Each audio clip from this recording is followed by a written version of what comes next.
Well, didn't have technical difficulties today, but I am here. I am ready to talk. And we're talking about nonprofits, correct? Right.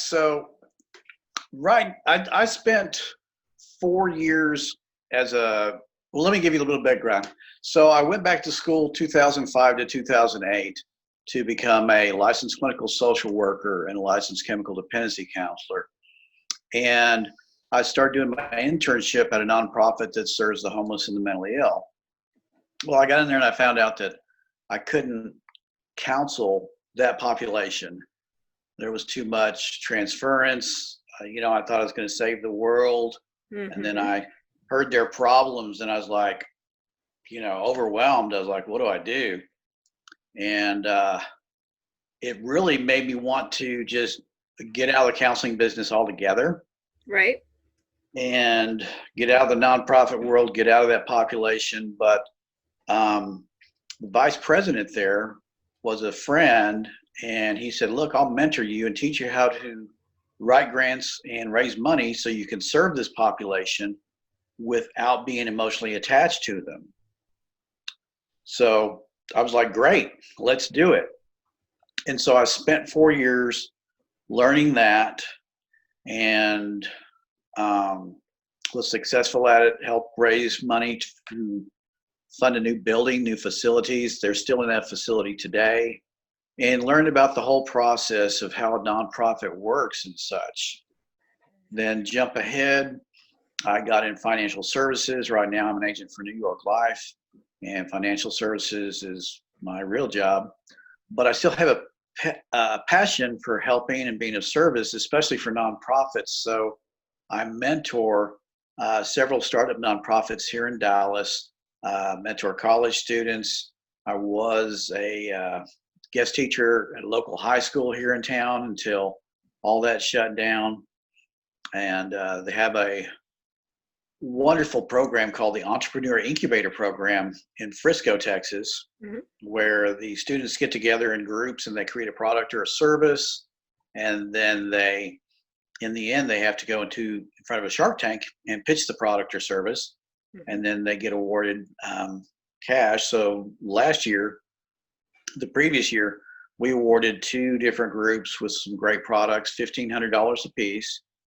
And so I loved being in that program, but then of course COVID happened and that all got shut down. And things are really,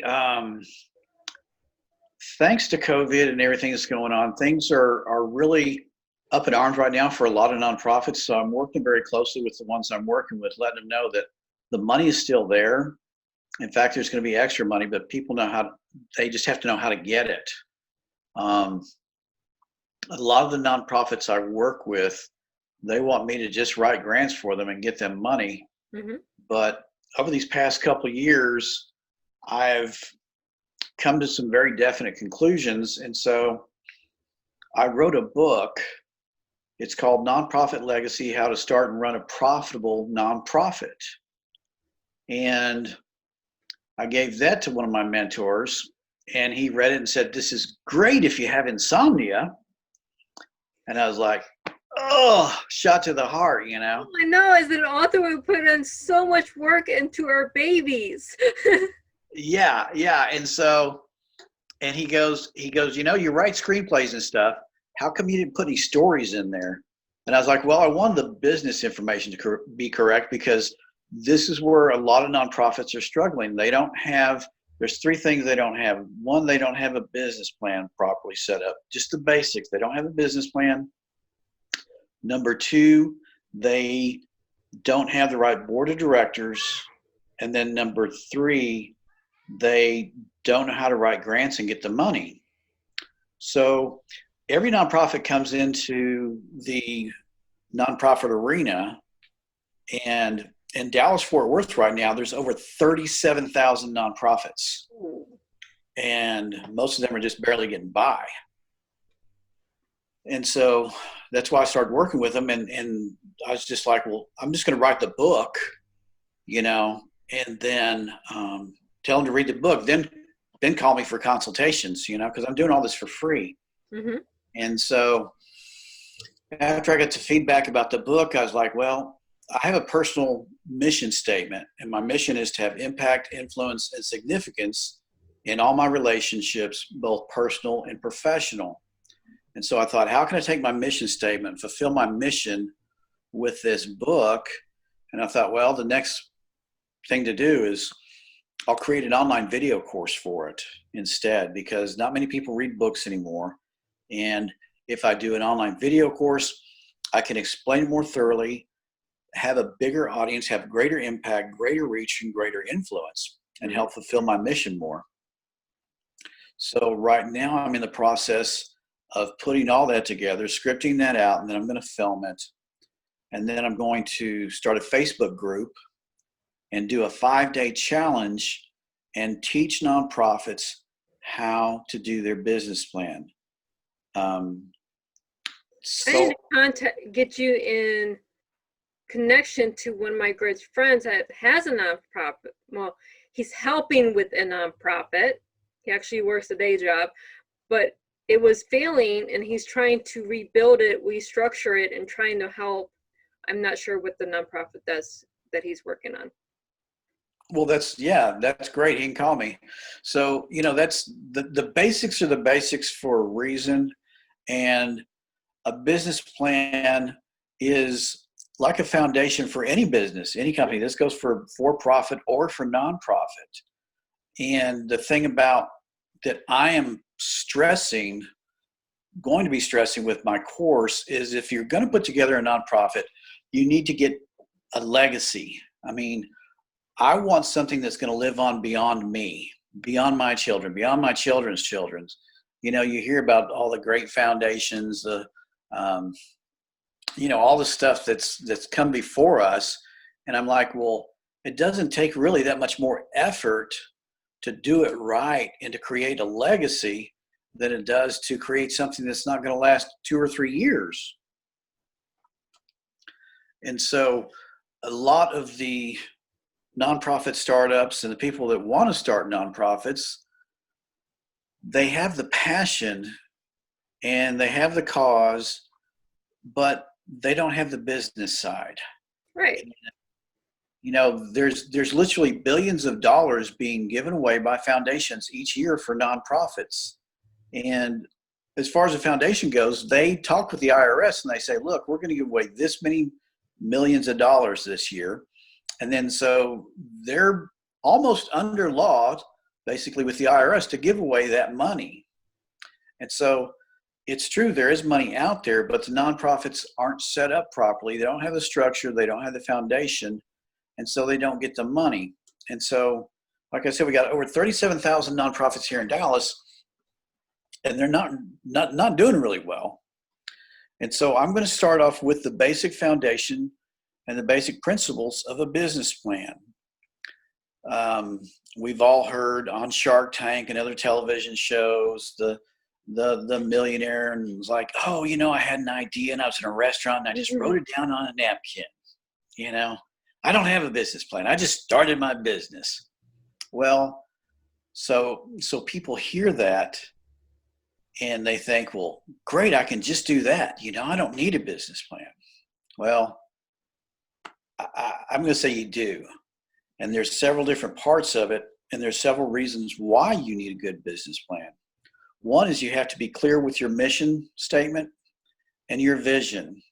And that has to be, God, I'm lack for words here, translatable to where anybody can read it and understand what your mission is, what's your vision, and why you're doing what you're doing.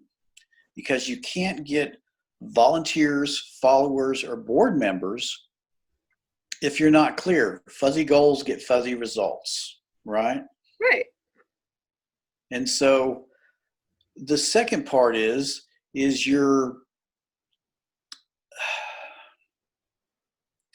business plan is your roadmap. If we have a clear roadmap, it's going to allow us to also see the roadblocks that could be ahead, the pitfalls, or where we may have some problems, again, so we can do proper planning. The old adage is, if you're failing to plan, you're planning to fail. And so if we approach this the right way from the beginning with the business plan, then we can see those things. Also, in business plans, not enough people, not even nonprofits, think about this. Is what's the exit strategy? You know, I work with small businesses, especially business partners, and I said, what's your exit strategy? They're like, oh no, we're friends for life, man. We're never gonna. And I was like, well, business partners end in basically two ways, either death or divorce. Yeah. Just like any good relationship. I'm working with a business right now. We're looking at a 5-year exit. Yeah, very good. See, nonprofits don't think about this. That all they think about is I got to get this up and going, and I've got to start getting grant money. I've got to start, And so if you have the right exit strategy, and I'm talking in terms of legacy here, so that's going to live on, then we can get that structure piece right.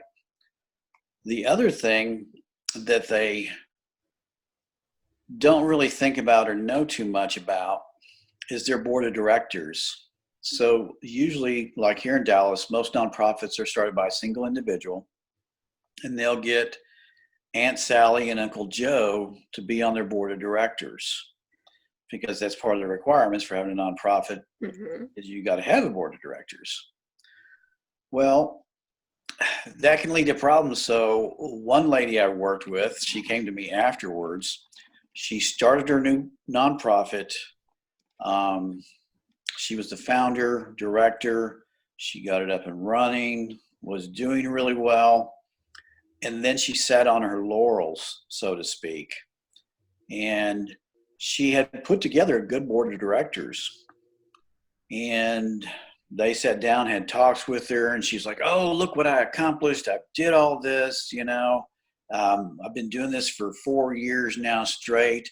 I think I deserve a little bit of a break.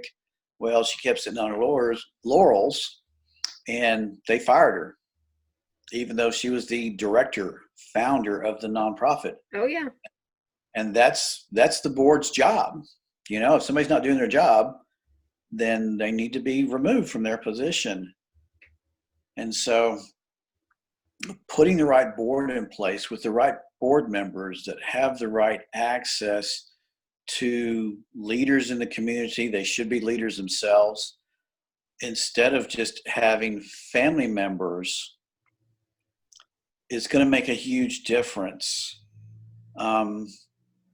So I'm going to put all this, the first thing I'm going to do is the Facebook group, and then the 5-day challenge to help nonprofits get their business plan together, because that's going to be the foundation. And then I'm going to have 4 other modules included with the video course as well. That's awesome. I mean, you're helping so many people just by getting the nonprofits. Nonprofits are there to help people. So instead Right. of helping 1 or 2 people, you're helping potentially thousands by getting these nonprofits going strong.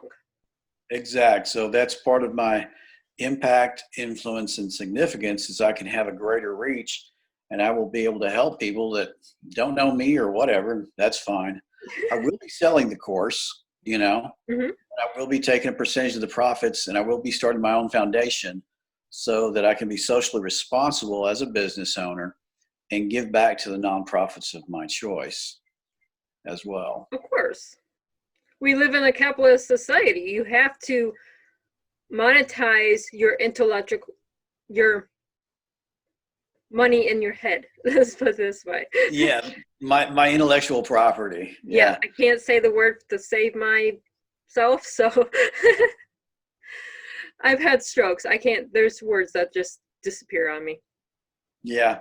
So, and I think that's important too, as far as any business owner coming into business nowadays. They need to be socially responsible as well. I mean, 2% of your profits, 3% of your profits. If you can't give that back to the community, Mm-hmm. then to me, that, I can't think in terms of not giving back to the community. That's who I am. That's why I'm helping nonprofits right now. I mean, so I have to do that myself as well and be that example. The other thing that nonprofits have a real problem with is grant money. getting the money. They don't know where to look. They don't know how to look. They don't know how to write the grant. They don't know how to write the grant. And it's especially hard and frustrating if you're a brand new startup nonprofit to think that all these people are just going to give you, $50,000 for this new program, and then somebody's going to give you $2 million so you can go purchase this land and put a building on there, and so you can save the children and all that good stuff. Well, the money's there. One of the biggest things is when it comes to the foundations, is they're looking at your track record. Okay. Right. What have you done with the money you've received? How have you spent it? And what is your actual impact in the community? And so if you're a startup nonprofit, you're like, well, I haven't got any money yet. I haven't even got my programs off the ground. And I haven't impacted the community yet. So what do I do? So it's very much a catch-22 situation. Correct. And so one of the things I'm going to talk about is going back to the board members. So you can set your nonprofit up to where when you're taking applications for board members, they have a certain amount that they are responsible for fundraising, be it $5,000 a year, $15,000, $20,000, whatever. And you give them two options. They can either write the check themselves, or they can go out and raise the money. So when you're taking applications for board members, you want a board member that can do either one, or actually you want a board member that can do both. One that can write the check themselves, and two, one that has the connections in the community and the know-how to actually go raise the money if they don't want to write the check themselves. Right. There's also a third prong there. You want board members that have experience in a nonprofit. Absolutely. So one of the things I saw is that I've seen, it's very prevalent, is one, you got the brother-in-law being on the board. And then two, you have people that are on boards of nonprofits simply so they can put that on their resume and say, hey, I'm on the board of a nonprofit that serves women and children. Well, that's great, but what's your role on that board? What do you do on a daily basis? How are you contributing to the betterment of that cause? And oftentimes, I mean, I'm just amazed. It's like, well, yeah, we have a board member and we have board members. And I'm like, well, do they meet every quarter? Oh, no, we only have an annual meeting for the board members. And then a couple of nonprofits here in town, I've had the classic come to Jesus meeting with the board, where we had to say, Susie Q, I'm sorry you're not pulling your weight. This is what the expectations are. And the elections are going to come up real soon, or we're going to call for a special election period. We're going to have a proxy here, and we're going to get somebody else to fill your position, simply because of that fact that they're on the board of a nonprofit, so they can say, I'm on the board of a nonprofit. It just doesn't work like that in today's world. No, it does not. I mean, even a board on a profitable company like Disney, you have to have accountability. You have to have I think once a year, hey, do you still want this person in your board members for their, if you're a shareholder? But you vote every year if you still want the person on your board. It doesn't matter if it's a nonprofit or profitable. You have to have the right people in the places. Exactly. And so that's another thing that's going to be set up within the business plan and within the LLC itself is what's the terms for the board members? How can they be voted on? How can they be voted off? Special elections or annual elections or whatever it is, so that you got to have the right people there. Because when it comes to nonprofit, it's really a passion and a labor of love. Mm-hmm. Nothing ever really comes easy for nonprofits. And I pretty much let prospective board members or even people that want to start a nonprofit. I've had people come to me and say, hey, I want to start a nonprofit for this. And I said, no, you don't. Here's what you do. You go volunteer for that nonprofit, because I'm sure there's one that does something very similar, if not the same thing that you want to start. Mm-hmm. You go volunteer for them for at least 2 weeks and learn everything you can, and then come back and we'll discuss whether you want to start a nonprofit or not. Right. I mean, Easter Seals, we had a office where I grew up. It's no longer there, but they take volunteers. They train you how to work their nonprofit. You're not getting paid, but you're learning experience. Then do you really want to do it, or is this something you want to put on a resume somewhere? Exactly. And I've had people come back to me and say, thank you for your advice. I'm not even ready to start my own nonprofit. Exactly. And then they go back and they fall in love with the one they're volunteering for, Mm-hmm. which is so important. Yes. And that's, I mean, what we do with nonprofits is critical for our society. There's ones that help the women and children. There's ones that just help different community for different things. If we don't have them, we need them. At the same time, not everyone is cut out to run one. Some are just cut out to volunteer. absolutely. So nonprofits serve that space for populations in our communities and societies that don't have any other way of meeting their basic needs or other types of specialized needs. So there's nonprofits that help people with medical disabilities. There's nonprofits that, like I worked at, that help the homeless and the mentally ill. Mm-hmm. There's lots of different nonprofits that fill the gaps where city government, state government, and federal government aren't really able to help. And then sometimes I think that there are specific areas where nonprofits come in and help, where I don't want the government to be in there. Yeah. You know, it should be something based upon the community, for the community, of the community, and by the community. And government does need to be taking care of this. Government can support it with financial resources, Mm-hmm. or other types of resources, but government doesn't need to be running it. Right. I mean, we have the Autism Speaks, that's local here. That's not something that the government should be running. That needs to be run by the community. Where we have other nonprofits that are here that, yeah, the government could, but do we really want more government oversight in a community-based program? Right. And so, you know, at the nonprofit that serve the homeless and the mentally ill, we had an annual budget of about $9 million. And we had a lot of grant money from HUD, and that was very much needed. And we had HUD oversight, but HUD was not the one actually delivering the services. And it worked out wonderful. They still have that partnership today. They're still doing the same mission today.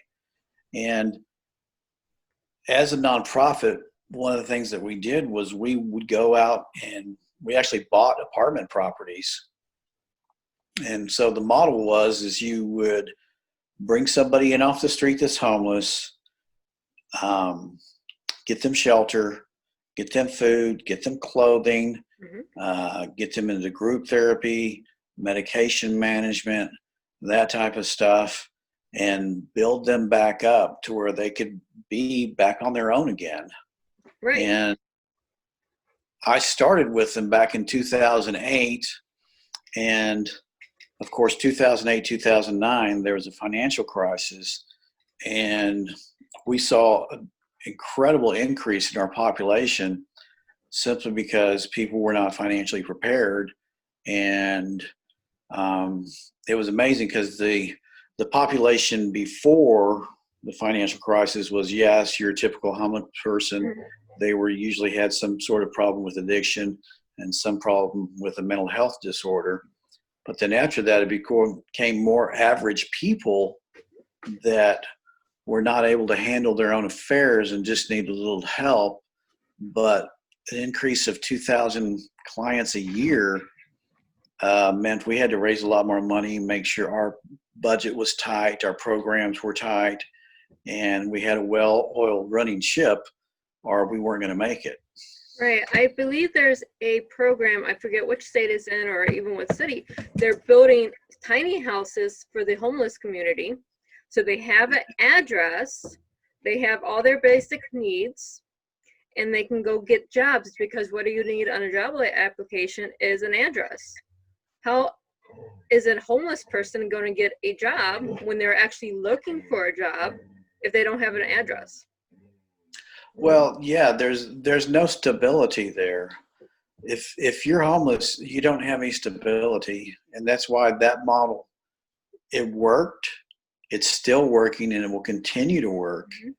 And it's unfortunate that there was not more government funding for it, and that it's not first and foremost here in America.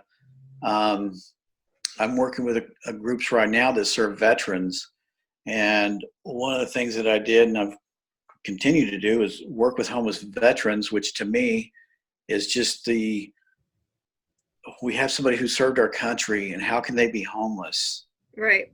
Now, why are there not programs already set up to help these people better than what we already have? Because obviously, if we have a system in place for it right now, it's not working.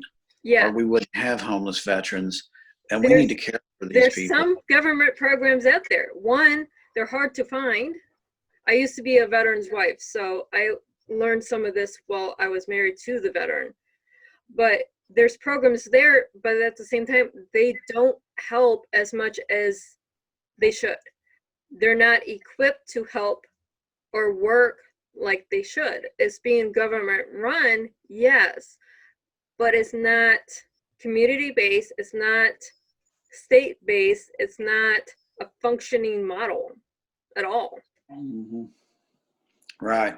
And to me, I would say, well, that goes back to the business plan. You know, who wrote the business plan? I mean, when was this business plan wrote? Was it wrote 40, 50, 60 years ago? Was it wrote when the Civil War was just ending? I mean, it's not a working model for today's society. Yeah. And so, you know, that's my mission. That's my passion.